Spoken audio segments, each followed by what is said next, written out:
We begin with local recall election that's getting so much national attention. The effort to unseat San Francisco District Attorney Chesa Boudin. This is Proposition H. Yes on H means recalling the DA. No on H, keep him in office. And tonight, you can see the result is resounding. Boudin is out. NBC Bay Area's Sergio Quintana is in the city with DA Boudin tonight. Sergio, what is the mood there? Well, you know, the party that was organized by his supporters never really got off the ground. NBC News called this race within about an hour as San Francisco polls closed. Around 9 p.m. tonight is when NBC News called it. Supporters here are obviously pretty disappointed.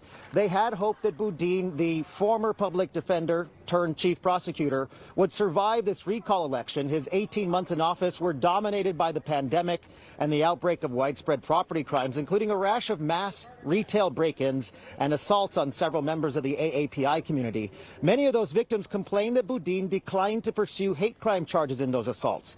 Several of his former deputy prosecutors also became some of his loudest critics. They complained about the way District Attorney Boudin, a self-described reformer, would handle prosecutions, often opting for what they described as lenient plea deals. Tonight, he says he's the victim of the anger voters felt because of the pandemic. People are angry. They're frustrated. And I want to be very clear about what happened tonight. The right-wing billionaires outspent us 3-1.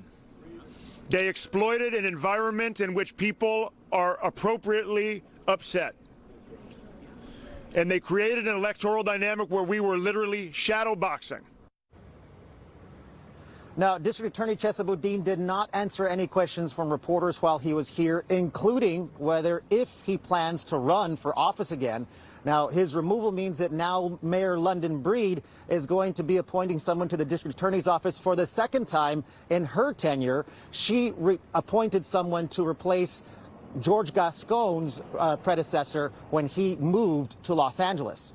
Reporting live in San Francisco, I'm Sergio Quintana, NBC Bay Area News. Thank you very much, Sergio. Now, as you might expect after such a bruising recall campaign, a wild celebration erupted at the Yes on H watch party when they learned voters had recalled the DA. NBC Bay Area's Terry McSweeney joins us live outside Del Mar Tavern on Lombard Street. And Terry, you heard Boudin say it there. He talked about the real estate interests and the big tech money that he says fueled that recall.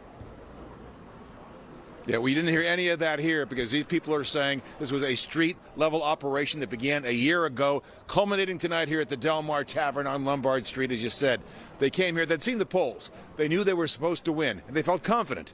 And they waited for the results, and they waited, and finally the count came in, and the place exploded. The results came in shortly before 9. 61% of voters saying San Francisco needs a new DA. 61%.